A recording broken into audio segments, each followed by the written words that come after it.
Hi hello welcome back to HK mummy's lifestyle and blogs. இன்றைக்கி அவங்க கூட என்னோடய ப்ரெக்னென்சிக்கு அப்புறம் எனக்கு கொத்தாக முடி கொட்டிகிட்டு இருந்தது. அந்த டைமில் நான் யூஸ் பண்ண இந்த ஹேர் ஆயில் எனக்கு ரொம்ப ஹெல்ப்பாக இருந்ததுங்க. ஸோ ப்ரெக்னென்சி டைமில் அடிக்கடி நான் டேப்லெட் எடுத்துக்க மாட்டேன்.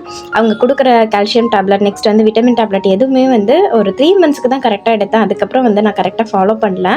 பட் அதுக்கப்புறம் குழந்தைங்கள்லாம் பிறந்ததுக்கப்புறம் ரொம்ப ஃபீல் பண்ணேன், ஏன் நம்ம எடுக்காமல் விட்டோம் அப்படின்னு சொல்லிட்டு. ஏன்னா குழந்தைங்க பிறந்ததுக்கப்புறம் கண்டிப்பாக நமக்கு நிறைய ஸ்ட்ரென்த் தேவைப்படுது. அதில் நமக்கு அவங்க கொடுக்குற டேப்லெட்லாம் கரெக்டாக எடுத்தோம்னா கண்டிப்பாக நமக்கு ஃப்யூச்சரில் வரக்கூடிய நிறைய பிரச்சனைகள் வராமல் இருக்கும். ஸோ கண்டிப்பாக நீங்களும் ப்ரெக்னெண்ட்டாக இருந்தீங்கன்னா டாக்டர்ஸ் கொடுக்குற டேப்லெட்டை கண்டிப்பாக நீங்கள் எடுத்துக்கோங்க. அதுக்கப்புறம் குழந்தைங்களாம் பிறந்ததுக்கப்புறம் நம்ம வெயிட் லாஸ் ரெசிபீஸ்க்கு ட்ரை பண்ணி வெயிட்டை ஈஸியாக கம்மி பண்ணிக்கலாம். பட் கொடுக்குற டேப்லெட்டை கரெக்டாக எடுத்துக்கோங்க. நான் அப்போ கரெக்டாக எடுத்துக்கிறதுனால எனக்கு இந்த ஹேர் ஃபாலும் சேர்த்து ரொம்ப அதிகமாக இருந்துச்சு. பட் நான் அதுக்கப்புறம் தான் ஹேர் கேருங்கிற ஒரு ஆப்ஷனே எடுத்துகிட்டு வந்தேன் என்னோட லைஃப்குள்ளே. அதுக்கு முன்னாடி அந்தளவுக்கு கேர் பண்ணிக்க மாட்டேன், ஸ்கின்னாக இருக்கட்டும் ஹேராக இருக்கட்டும். ஸோ ஒரு 2.5 இயர்ஸ் இருக்கும்னு நினைக்கிறேன். அதுக்கு முன்னாடி தான் கொஞ்சம் ஹேர் கேருக்கு இம்பார்ட்டன்ஸ் கொடுத்தேன். ஸோ அதில் ரொம்ப மெயினாக நான் யூஸ் பண்ணுறது இந்த கரி லீவ்ஸ் ஆயில் தான். ஸோ வீட்டில் கறிவேப்பிலை ஃப்ரெஷ்ஷாக வாங்கியிருந்தீங்க அப்படின்னா அதை வேஸ்ட் பண்ணாமல் நீங்கள் கரி லீவ்ஸ் பொடியாகவும் எடுத்துக்கலாம். நம்ம வெளியில் நம்ம எவ்வளோ அளவுக்கு யூஸ் பண்ணுறோமோ அதை விட அதிகமாக இன்டேக் பண்ணும்போது ரொம்ப அதோட பெனிஃபிட்ஸ் அதிகம். நானும் கருவேப்பிலை பொடி, கருவேப்பிலை ஜூஸ் கூட எடுத்து வைப்பேன். அது மாதிரி கருவேப்பிலை தூக்கி போட மாட்டேன், நான் சாப்பிட்டுடுவேன்.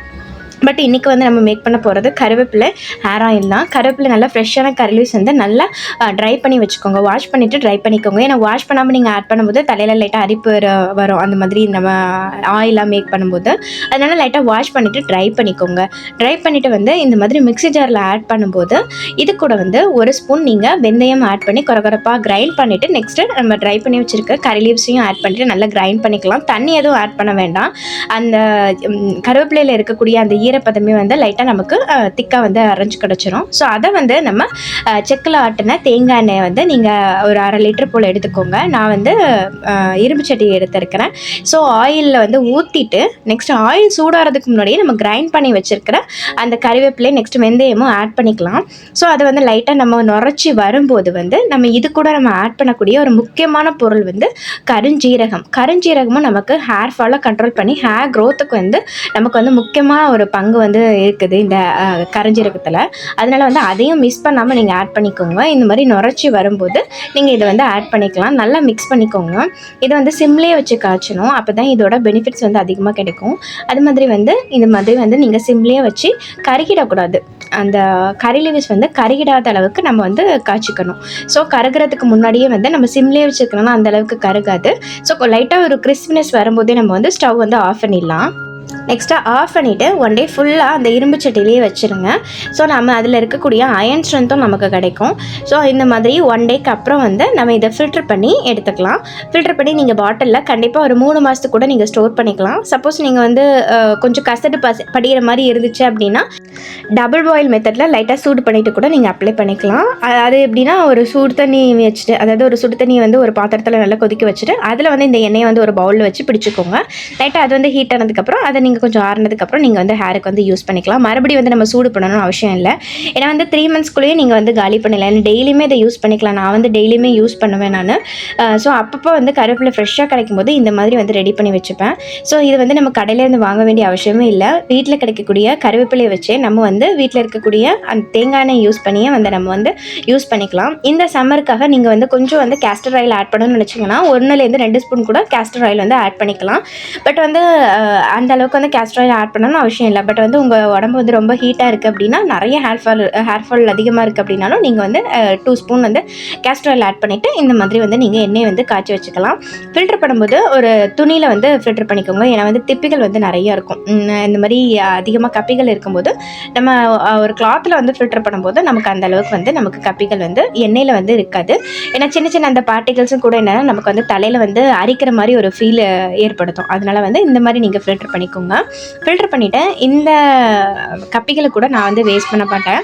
அதில் நிறைய ஆயில் இருக்கும் இல்லையா, அதனால நான் எப்படின்னா ஹேருக்கு லைட்டாக அப்ளை பண்ணிவிட்டு நல்லா ஹேர் வாஷ் பண்ணிவிடுவேன். ஸோ அதில் அந்த பார்ட்டிகல்ஸ் எல்லாம் தலையில் ஒட்டி இருக்கிற மாதிரி இருக்கும். பட் 1 டே ஹேரை நல்லா ட்ரை பண்ணிவிட்டு நெக்ஸ்ட் டே நீங்கள் கோம் பண்ணும்போது அது எல்லாமே விழுந்துடும். ஸோ அது மாதிரி தான் ஹேர் பேக் போடும்போதும் நான் கொஞ்சம் வந்து கரகரப்பாக ஏதாவது திப்புகள் இருந்தால் கூட நான் அப்படியே வந்து அப்ளை பண்ணிப்பேன். ஸோ நெக்ஸ்ட் டே வந்து ஹேர் வாஷ் பண்ணிவிட்டு நம்ம வந்து கோம் பண்ணும்போது கொஞ்சம் ட்ரை ஆனோன்னா ஹேரில் அதெல்லாம் அந்த பார்ட்டிகல்ஸ் எல்லாம் விழுந்துடும். ஸோ ஒன் டே வந்து கொஞ்சம் நமக்கு அன்கம்ஃபர்டபுளாக இருக்கும். பட் வந்து நம்ம அந்த லிக்விடாக வந்து தலையில் தேய்க்கிறதுக்கு பதிலாக இந்த மாதிரி நம்ம ஒரு பேஸ்ட்டாக வந்து ரெடி பண்ணி கூட நம்ம பண்ணிக்கலாம். பட் இந்த பார்ட்டிகல்ஸையும் நான் வந்து வேஸ்ட் பண்ண மாட்டேன். ஸோ இதே கூட நான் வந்து ஒன் டே நல்லா ஹேரில் அப்ளை பண்ணிவிட்டு வாஷ் பண்ணிவிடுவேன். ஸோ அது வந்து இன்றைக்கி நான் காய்ச்சி வச்சுருக்கேன்னா நாளைக்கு கூட நான் ஹேருக்கு வந்து அப்ளை பண்ணிவிட்டு நான் வந்து வாஷ் பண்ணிப்பேன். ஸோ அதில் அந்தளவுக்கு வந்து ஸ்ட்ரென்த் இருக்காது. ஐ மீன் நிறைய வந்து வேஸ்ட்டு தான் அது. பட் வந்து அதில் இந்த எண்ணெய் வந்து நிறைய இருக்கும். ஸோ அதில் நீங்கள் தொட்டு பார்த்தீங்கனாலே தெரியும் அந்தளவுக்கு எண்ணெய் வந்து அந்த வேஸ்ட் பார்ட்டில் இருக்கும். ஸோ அதை வேஸ்ட் பண்ணதுக்காக வேண்டாம் அப்படின்னு நினச்சி நான் வந்து தலையை தேய்ச்சிப்பேன். வேண்டாம்னு நினச்சிங்கன்னா நீங்கள் தூக்கி போட்டுக்கலாம், ஒன்றும் பிரச்சனை இல்லை. அல்லது நீங்கள் ஹேர் பேக் ஏதாவது வந்து அப்ளை பண்ணும்போது கூட அதில் வந்து நீங்கள் வந்து ஹேருக்கு வந்து யூஸ் பண்ணிக்கலாம். ஸோ இப்போ வந்து இதை நம்ம வந்து ஒரு பாட்டிலில் ஸ்டோர் பண்ணிவிட்டு 3 months கூட யூஸ் பண்ணிக்கலாம். கலர் எப்படி இருக்குது பாருங்கள், நல்லா க்ரீன் கலராக உங்களுக்கு தெரியுது இல்லையா? ஸோ இது வந்து நல்ல ஒரு பெனிஃபிட் இருக்கும். ஸோ நீங்கள் கண்டிப்பாக வந்து ட்ரை பண்ணி. முக்கியமாக நிறைய பேருக்கு வந்து எண்ணெய் காய்ச்சி ஹேருக்கு அப்ளை பண்ணும்போது ஹேர் ஃபால் வந்து இருக்குன்னு சொல்லுவாங்க. ஏன்னா வந்து எண்ணெயை வந்து ஹை ஃப்ளேமில் வச்சு காய்ச்சினா அந்த பிரச்சனை இருக்கும். நிறைய பேருக்கு நிறைய எண்ணெய் செட் ஆகாது. பட் நிறைய பேருக்கு நிறைய எண்ணெய் வந்து செட் ஆகும். அதனால வந்து எல்லாருக்குமே இந்த ஆயில் வந்து செட் ஆகும்னு சொல்ல முடியாது.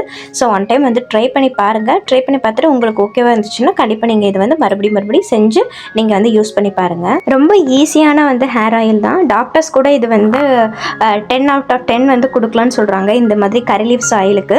ஸோ கண்டிப்பாக வந்து உங்களுக்கு செட் ஆகுதா இல்லையா நீங்கள் ட்ரை பண்ணி பாருங்கள். இதே மாதிரி நம்ம வீட்லேயே தயாரிக்கக்கூடிய நிறைய ஹேர் பேக் நெக்ஸ்ட் வந்து ஆயில் வந்து வீடியோ நான் ஏற்கனவே வந்து வீடியோ வந்து ப்ரொவைட் பண்ணியிருக்கேன். ஹேர் கேர் ஸ்கின் கேர்னு ஒரு பிளேலிஸ்ட் இருக்கும், நீங்கள் வந்து செக் பண்ணி பாருங்கள். ஸோ நம்ம கடையில் இருந்து அதிகமாக காசு கொடுத்து வந்து வாங்க வேண்டிய தேவையில்லை. நம்ம வீட்லேயே வந்து ஹோம் மேக்கர் இருக்கும்போது நம்ம ஈஸியாகவே வந்து மேக் பண்ணிடலாம். ஸோ விலையும் குறைவு, எந்த கெமிக்கல்ஸும் ஆட் பண்ணாமல் அப்பப்போ நம்ம ஃப்ரெஷ்ஷாகவே ரெடி பண்ணி நம்ம வந்து யூஸ் பண்ணலாம். ஸோ ட்ரை பண்ணி பாருங்கள். யூஸ்வலாக வாரத்தில் வந்து 1 or 2 times வந்து ஹேர் பேக் வந்து போடுவேன். இந்த சம்மருக்கு வந்து நான் 2 times கூட போட்டுப்பேன். ஸோ சாட்டர்டே வந்து ஹேர் பேக் போட்டு ஹேர் வந்து ரொம்ப ட்ரையாக இருக்கும்போது சண்டே வந்து இந்த மாதிரி நல்லா கரி லீவ்ஸ் ஆயிலாக தலையில் அப்ளை பண்ணிவிட்டு ஒன் டே ஃபுல்லாக கூட இருந்துருவேன் நான். நிறைய பேருக்கு வந்து ஃபுல் டே எண்ணெய் வச்சுட்டு இருக்கிறது செட் ஆகாது. பட் எனக்கு வந்து என்ன, நான் மார்னிங்கும் தலையில் ஃபுல்லாக எண்ணெய் வச்சுட்டு ஒன் டே ஃபுல்லாக இருந்துருவேன். நைட்டு கூடயும் நான் தலைவலிக்குது அப்படின்னா வந்து எண்ணெயை வந்து அப்ளை பண்ணிவிட்டு தூங்கிடுவேன். ஸோ எனக்கு வந்து பழகிடுச்சு. ஸோ நீங்கள் எப்படி ஃபாலோ பண்ணுறீங்களோ அதே மாதிரி ஃபாலோ பண்ணிக்கோங்க. பட் வந்து இது வந்து தலையில் நல்லா மசாஜ் பண்ணிவிட்டு 1 hour வந்து விட்டுடுங்க. அப்போ தான் வந்து உங்களுக்கு ஒரு சூப்பரான பெனிஃபிட் வந்து இருக்கும். ஸோ சின்ன வயசுல நான் எண்ணெய் வச்சுட்டு வெளியில் போகவே மாட்டேன். மேரேஜ்க்கு முன்னாடி என் ஃபேஸே டிஃப்ரெண்ட்டாக இருக்க மாதிரி இருக்கும். பட் இப்போ அப்படி இல்லை. குழந்தைங்களாம் வந்ததுக்கப்புறம் எண்ணெய் வச்சுட்டு கூட எல்லா இடம் போயிடுறது. ஸ்கூல் கூட எண்ணெய் வச்சுட்டு கூட போயிடுவேன். ஸோ இந்த வீடியோ வந்து உங்களுக்கு யூஸ்ஃபுல்லாக இருக்கும்னு நினைக்கிறேன். நீங்கள் எப்படின்னு மறக்காமல் கமெண்ட்டில் ஷேர் பண்ணுங்கள். பிடிச்சிருந்தால் லைக் பண்ணி சப்போர்ட் பண்ணுங்கள். தேங்க்ஸ் ஃபார் வாட்சிங்.